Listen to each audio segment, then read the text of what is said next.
대표님 개사가 있겠습니다. 네. 오늘은 우리 대한민국 헌정사, 또 대한민국 역사에 있어서 가장 부끄럽고 참담한 날이 될 것 같습니다.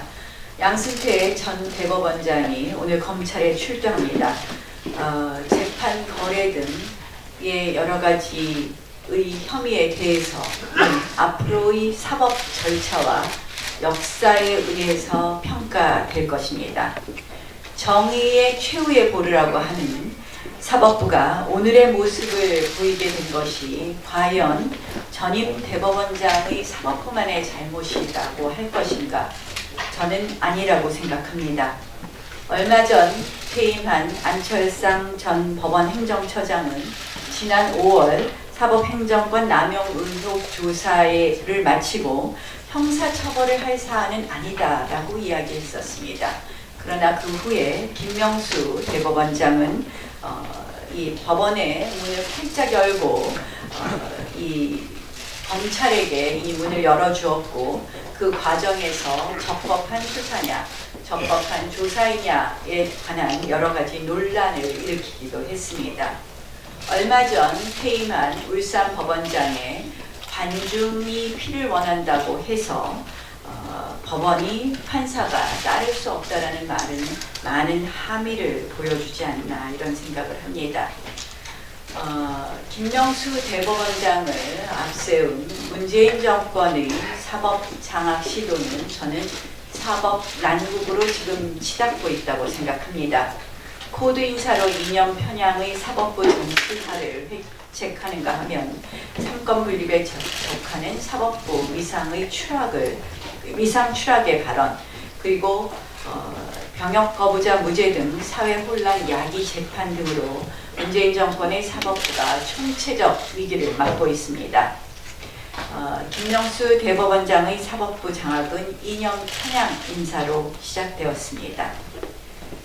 특정 단체 출신들로 법원의 주요 요직이 장악되기도 했습니다. 또한 자신들의 입맛에 맞으면 삼권 분립을 훼손하는 위헌적 행태도 서슴지 않았습니다. 이것이 모두 사법부 정치화 시나리오에 따른 조치라고밖에 볼 수 없습니다. 검찰을 끌어들여 사법 공간을 정치 탕류로 오염시켜서 오늘 드디어 전임 대법원장이 검찰에 출두하게 된다고 보입니다. 그러나 이에 반해서 문재인 대통령의 강정마을 사건에 대한 사면복권 발언 등 사법부 독립을 훼손하는 발언에는 대법원장은 침묵일색입니다. 김 대법원장의 신년 인사는 모두 사법부 독립이라는 미사 여부로 채워져 있습니다. 그러나 그 부분에 대해서 동의하는 법원 내 또 국민이 얼마나 될까 하는 생각입니다. 이러한 피해가 국민에게도 고스란히, 사법부가 한쪽 이념으로 편향되는 피해가 국민들에게도 고스란히 영향을 미치고 고스란히 피해가 국민들에게 돌아올 것이라는 말씀을 드리면서 이제 이러한 과정을 거쳐서 국민 인권이 위협받고 헌법 가치가 부정될 날이 멀지 않지 않나, 이런 우려가 커지고 있다는 말씀을 드립니다. 이제 문재인 정권의 사법 난국을 더 이상 묵과할 수 없다는 뜻에서 이 자유한국당은 이 헌정 질서를 문란시키는 이러한 문재인 정권의 사법 장악 시도를 저지하고 이념 정치 도구 위기에 처한 사법부의 독립 수호를 위해서 나섰습니다. 오늘 주호영 위원장으로 해서 문재인 정권 사법장악 저지 및 사법부 독립 수호 특별위원회를 설치한다는 말씀을 드립니다. 이 문재인 정권 사법장악 저지에 대해서 말씀을 드렸고요. 신년 기자회견에 대해서 조금 말씀드리겠습니다. 어제 신년 기자회견을 꼼꼼히 살펴보니 팩트가 틀린 허위 공적 조서를 내놓은 것 아닌가 이런 생각을 합니다. 어제 제가 대통령께서 공적조서를 내놨다. 반성문 대신에. 그런데 그 공적조서 내용이 팩트가 틀린 허위 공적이었다는 말씀을 드립니다. 경제부문에서 가계소득이 높아졌다고 했지만 실질 기준 가처분 소득이 감소했고 또한 하위 1, 2분기의 소득은 감소한 것을 잘 아실 겁니다. 결국은 서민의 소득이 더 낮아졌다라는 것은 우리 모두 알 수 있는데 한마디로 이거야말로 또 다른 또 통계 조작 아닌가 이런 생각을 합니다. 그 밖에 상용직이 늘고 청년 고용률이 사상 최고를 기록했다.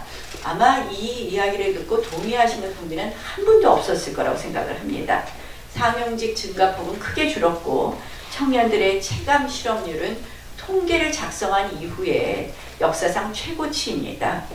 결국 이러한 통계 분식, 통계 조작은 상처를 화장으로 가리는 그런 것이라고밖에 볼 수 없다. 결국 치료하지 않는 상처는 굶어 터질 수밖에 없습니다.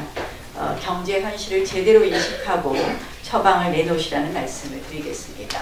남북관계도 마찬가지입니다. CVID 똑같다. 북한이 말하는 것과 우리하고 다름이 없다고 했는데 하루 전에 조명균 장관은 다른 이야기 했습니다.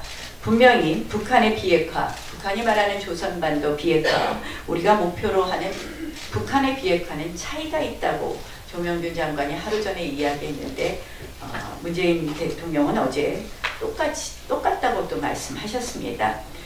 과연 김정은 위원장의 말씀을 그대로 믿는 것이 어떤 의도인지 결국은 북한을 돕고자 하는 의도가 숨어있는 것 아닌가 하는 생각을 합니다.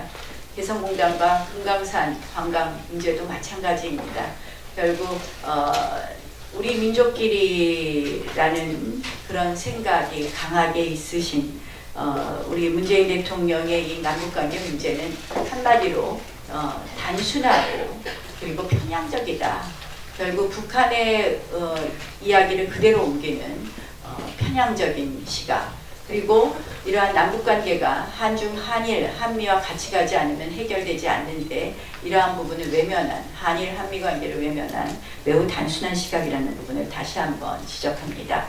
국내 정치 분야에 있어서는 결국 김태우 수사관 건 그리고 신재민 전 사무관 건에 대해서 한마디로 내부 고발자의 양심을 평해하고 검찰에게 고발의 내용은 보지 말고 고발자만을 공격하라 하는 수사 가이드라인을 내린 것으로밖에 보이지 않습니다. 그래서 저희는 어제 특검 법안을 제출했습니다. 지금 청와대에서는 민간인 사찰, 공무원 불법 사찰, 공공기관 블랙리스트 작성, 그리고 국가 부채 조작, 군인사 개입 의혹 등 각종 탈법과 월권이 시리즈처럼 발생하고 있습니다. 대통령이 이것을 몰랐다면 무능이고 알고도 방치했다면 국민 기만과 진보육입니다. 이 부분에 대해서 다시 한번 답해 주실 것을 촉구하고 어제 신년사는 사실은 팩트가 정책 판단의 유일한 근거인데 팩트조차 조작하는 이런 신년사 정말 대한민국 모든 국민이 실망했을 거라는 말씀을 드리면서 대통령이 대통령 자신의 세계에서 깨고 나오실 것을 다시 한번 부탁드립니다.